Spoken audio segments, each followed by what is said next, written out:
Hey everybody, and welcome back to another video. In today's video, we'll be taking a look at the House elections in the Rust Belt, specifically the Big Three, the most competitive states in the Midwest and the Rust Belt, being Wisconsin, Michigan, and of course Pennsylvania. I've got 10 House races I've got my eyes on for next year, and the nice thing is none of these states are going to redraw before 2026, so we already know what we're dealing with. With that being said, I think it's clear what the drill is here. I've identified 10 seats. 6 of these, I think, will no matter what be competitive, and then the other 4 will be potentially competitive. So we're going to go state to state. We're going to start in Wisconsin. We've got 2 races here. The one that's going to certainly be competitive is in the 3rd district, but I want to get started out with Brian Steele in the 1st congressional district. Now, this is a seat that Republicans held by about 10% in 2024. Democrats got a pretty strong candidate here in Peter Barca, who again, had won elections here in the past, tried to make a bit of a comeback, but fell 10% short. Now, this was not a particularly strong performance for Democrats. Kamala Harris didn't do all that well in this district. She wasn't really that close to winning it. And the other thing that's interesting here about Brian Steele is that he's a pretty good incumbent. He typically outperforms the top of the ticket. Even in 2022, he did quite well. As you can see, he won by actually a little less, but it was pretty similar. He won by 9% against Ann Rowe. So he usually does quite well. He usually wins pretty decisively, but his district, in terms of partisanship, was only won by Trump by about a couple points. So in theory, all else being equal, in a year where Democrats maybe do well, it could flip, right? Like, this is a seat that's roughly, presidentially 2 to 3 points to the right of the country every year. If it remains 2.5 points right of the country, Democrats wouldn't need to win the national environment by that much to be ahead here. Now, the question for them is, can they change Brian Steele's popularity? Now, generally speaking, what we see often in House and Senate races is that incumbents are popular until they get a serious challenge. And to an extent, 2024 was a serious challenge, but by October, Democrats didn't really think they were in a toss-up race here. They viewed it kind of more of as a long shot pickup that they maybe had a chance in, right? But if Democrats were convinced this was a 50-50 race, that it was worth their time to invest, they could maybe knock down some of Brian Steele's crossover support, maybe make him lose some votes among moderate Democrats who've been voting for him in the past. So overall, this is a seat that if Democrats really make a play for it, it could narrow up by a pretty good amount. But the problem is that Democrats have better targets. Brian Steele, it's going to take a lot of money to advertise and to spend, to sufficiently take down that level of crossover support that Brian Steele enjoys. And so I'd rate this one as obviously not only just being potentially competitive, but being probably less competitive than the other seats you've got on our list here. Having a good incumbent definitely helps Republicans, and Democrats next year have better targets. And even in Wisconsin, they've got a better target, and that is the 3rd district, which is the yellow seat that is on the border of Minnesota and Iowa. This is a district that was very close in 2024. It was won by just 2% by Derek Van Orden, the Republican, against Rebecca Cook, who is a political newcomer as a Democrat. She'd run in 2022, but she lost the primary to Brad Pfaff, who lost to Van Orden. Now, Derek Van Orden is, unlike Brian Steele, I'd say a weaker incumbent. Trump won the seat by around 8% in 2024. Derek Van Orden won by 2%. So unlike Brian Steele, we saw a pretty significant underperformance from the congressional Republican candidate in this 3rd district. And that comes mostly because the problem for Republicans across the Midwest, but especially in this part of Wisconsin, is that there are a lot of people who are uniquely drawn to Trump. This is a very white district. It's very working class, not super college educated. It's not nearly as urban, or I shouldn't say urban, as dense, or as maybe as I guess, just to say college educated again, as the districts in Milwaukee or in Madison, or kind of in between in the WOW counties. But Democrats have been competitive here because they do win voters in these mid-sized cities like La Crosse, and they do win still some working class voters. And a lot of these working class voters who voted for Trump still split the ticket and voted for Rebecca Cook, the Democrat, in the House race. I think Democrats have a really good chance here. Derek Van Orden, like I said, is not a good incumbent. He underperformed Trump by 6% last year. And Democrats, by the way, Trump was uniquely strong here. Like I said, Democrats in the governor's race in Wisconsin next year might be a lot like they might outright win this district if they do well statewide, but at worst, they're probably not going to lose by 8%. They might lose it by half of that, right? So that means that Rebecca Cook has to overperform by less, and against a weaker Republican incumbent who Democrats are certainly going to, put up a strong challenge against. I think this is a seat that should, Democrats, if they want to win back the House, they should probably be flipping this type of district with Rebecca Cook. So this one's going to be one to watch. In Wisconsin, I would say we've got a nice balance. We've got one seat that could be competitive if Democrats are really trying to go on offense, but we've got one that I think will certainly be a race to watch. Now, Michigan presents, unlike Wisconsin, we've got opportunities for Republicans, and I mainly see that in the 8th district, which Republicans did not do particularly well in. Paul Jungay lost by 6% to Kirsten McDonald Rivet, And Paul Jungay is not a very good candidate. He's run for Congress a couple times in this part of Michigan. He hasn't really done that well. He's never won. And we actually saw, ironically, in 2022, he ran against, in 2020, he ran against Elisa Slotkin. He lost a seat that voted for Donald Trump on the same ballot. So he underperformed a couple times. He did it again in 2024. So he's, I think, one of the few congressional candidates who's lost a seat that voted for his presidential nominee 2 cycles in a row. That rarely happens. Anyways, Democrats are favored to hold this seat as of now, but I would say that this is definitely competitive. I think Republicans can land a better candidate, and with the Senate race potentially going a little haywire for Democrats at the moment, Michigan could be a state where Republicans outperform a little bit. So I'd say that Democrats have an incumbent here, which will help them, but nonetheless, I mean, this is a seat that the GOP should really, really be targeting because it's one of their best opportunities in the Midwest. Now, neighboring 7th district, this is kind of similar, although Republicans do have an incumbent here. Tom Barrett won by 3%, a little more than that in 2024 against Curtis Hertel, who is not the greatest candidate for Democrats. This was a flip because Elisa Slotkin retired. Had she stayed in Congress, she probably would have won re-election. She won by 5% against Barrett back in 2022, so I think she would have won again. And again, if you go back to 2022, Democrats did do quite well across the board in Michigan, especially at the top of the ticket. Now, I think the thing that's interesting here is that Democrats don't really have the same momentum they did statewide, at least as of right now. That could change before next year. But in 2022, they had, I would say, a lot of momentum statewide, and that really carried down ballot where they outperformed in most of these congressional races. Now, the good news for Democrats is that the national environment is going to probably be bluer than 2024. I'm not saying it's going to be a blue wave, but it should be a little better than 2024 at least. And turnout in Michigan in the past has favored Democrats in off-year elections. It worked that way in 2018 and 2022, certainly. So it's possible that Democrats flip this one back just based on electorate and the fact that they might run a stronger candidate than they did last time. But these are kind of, these two seats are kind of working as inverses of each other. Both parties have a good chance to go on offense, and a lot of it's going to come down to candidate quality as well as turnout. Now, the other 2 seats that I've highlighted here in Michigan are not necessarily as competitive, but are still worth talking about. And these are both seats that Republicans currently hold and won by pretty solid margins in 2024. I think that the better opportunity for Democrats is the 10th district with John James, who is retiring to run for governor. And he won by 6% in 2024. Democrats have a couple candidates running here, and the big problem for them was that they really should have won this race in 2022. They only lost by around 2,000 votes, actually less than that. And they did this while being outspent severely. Democrats didn't think this race was going to be close. They didn't really invest in Carl Marlinga, and they probably would have won that race and potentially held it again in 2024 with Marlinga as the incumbent had they paid more attention here. So Democrats might not want to make that mistake again. They might see this race as a good chance to flip it back and hold it for the foreseeable future.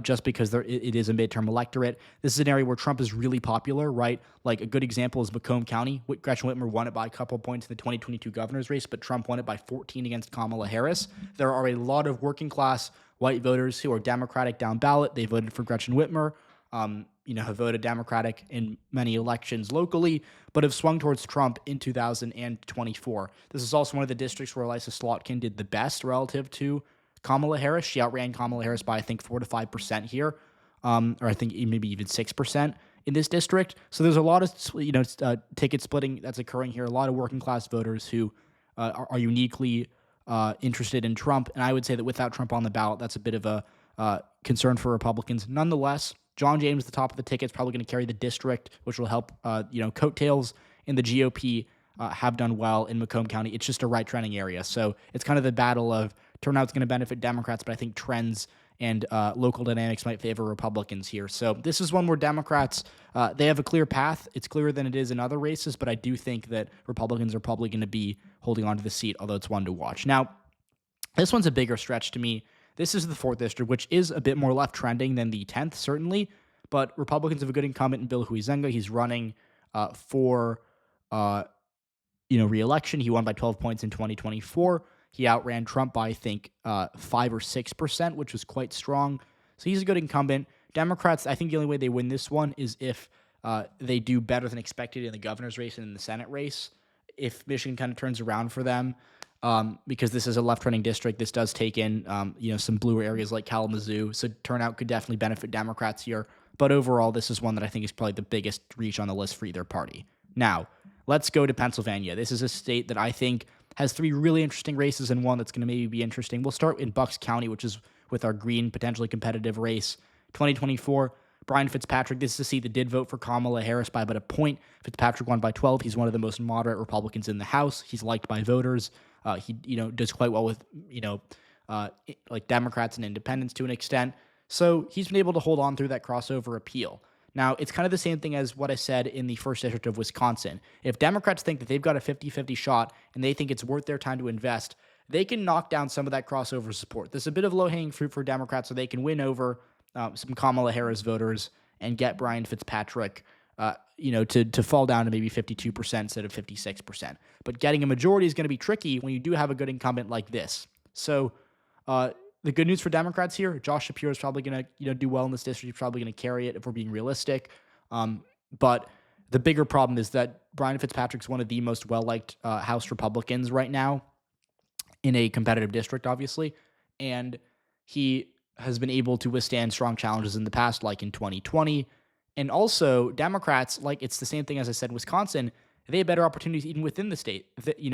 If Democrats are focusing on winning these 3 other House races, they might have fewer resources to divert to the 1st district. So this one, I'd say maybe gets competitive if Democrats think that there's a blue wave in store and that they can have a good chance to knock out Fitzpatrick. But the other thing, I guess the other pathway is if Fitzpatrick somehow loses a primary, but I doubt that's going to happen, right? So that to me is what I would say is the path there. But this is a reach that's pretty big for Democrats at this point. Now, we're going to go directly north to, again, Northampton County right here. This is the 7th district of Pennsylvania, very close. Democrats won it in 2022 by about a point, lost it by about a point in 2024.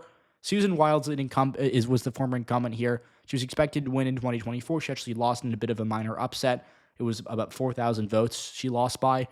And the thing here is that the GOP had a really good year in Pennsylvania. In 2024, they had a bit of a red wave. They didn't lose a single statewide race. So overall, this was a narrow result in a year that was almost everything went well for the GOP. So Democrats have some optimism there. But the issue for them is they may not have a great candidate here. Susan Wild was an incumbent. She was the best candidate they could have had, and she still lost. So again, you've kind of got a bit of a debate here. Democrats think that they can win because the environment's going to certainly be better for them, just both in Pennsylvania as well as across the country. Josh Shapiro leading the top of the ticket is going to be huge. He helped them a lot. He helped Democrats a lot in 2022. He's probably going to help them again in 2026. But the other thing is that Republicans knocked out the incumbent in 2024.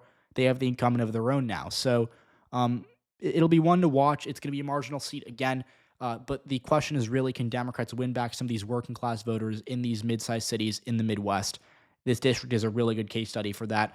I would say as of right now, Democrats might be narrowly favored to flip this district back, but this is one of the swingiest districts in the country. It's in the most competitive part of Pennsylvania. It's going to be one to watch. Now, a little bit more north, I think Pennsylvania's 8th district is a little bit trickier for Democrats. It's more right trending. They lost by a little bit more in 2024, and the bigger thing here is that Democrats need good turnout out of one area, and that's Scranton. Now, Democrats in 2022 did pretty well in Scranton, which is why they were able to hold on to this district. But in 2024, Trump did very well in Lackawanna County, won a lot of former Democratic working class voters. So are those trends permanent, or are they going to maybe come back a little bit in a midterm? That's the question. If they come back a little bit in a midterm, if we see a bit of down ballot lag, if turnout is a bit higher for Democrats as it has been, this race is winnable for the party, but Republicans like that they've got an incumbent now. Democrats had a really good incumbent here for a while, and Matt Cartwright, he was one of their best candidates in the country.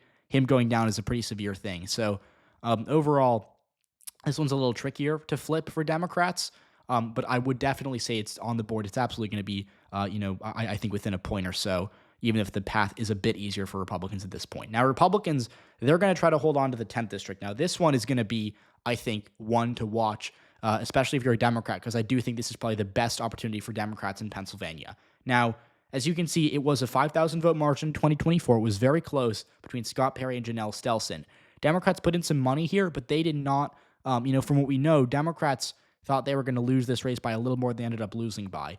Not only did they only lose it by about a point, even though the rest of Pennsylvania was pretty disastrous, to be frank, but they did this on a night that was very bad, right? Like Democrats across the country, most of the time they did underperform expectations. There were a couple races, right, like in California where they did a little better than expected, but for the most part, this was a bad night. And yet in this district in Pennsylvania, they held up pretty well against a Republican incumbent who actually won by about 5% in 2022. So overall, this is a race that Democrats are definitely going to invest in this time. They're going to take it very seriously. It's going to be one of the first targets that they've already identified it as one of their first targets.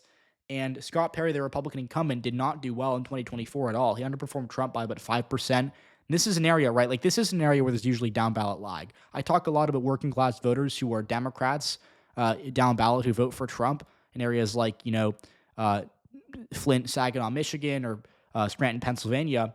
This is Harrisburg. These are more, suburban, a little more affluent, a little more college-educated voters who are actually more favorable to Mitt Romney than they were to Donald Trump. So this is kind of the opposite. This is a more left-trending area with more down-ballot lag that favors Republicans. So overall, this is a race where any good Republican incumbent would probably outperform Trump, right? Like example of this would be Brian Fitzpatrick. He outran Trump by 13 points in this district over here.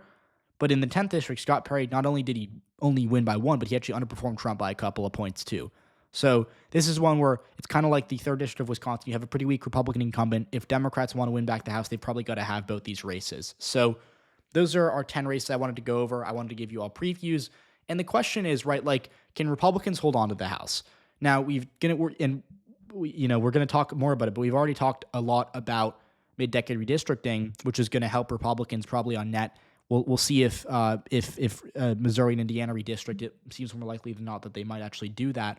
But the nice thing about these states, like I said, is that they're not going to do that. We know the line. So the question now becomes, okay, for Republicans to hold the House, that maybe they can afford to lose one of these 2 seats, but they've got to hold on to Tom Barrett. They've got to hold on to to Ryan McKenzie and Robert Bresnahan. So overall, I think the battle for the House. We can talk about redistricting. We can talk about like the various battles, or the various lines you can redraw in safe states. But in these swing states where neither party has control of redistricting, especially in Michigan where there's an independent commission, you have a lot to look at, and you do have some really interesting races that are going to be going down here. So let me know what you think.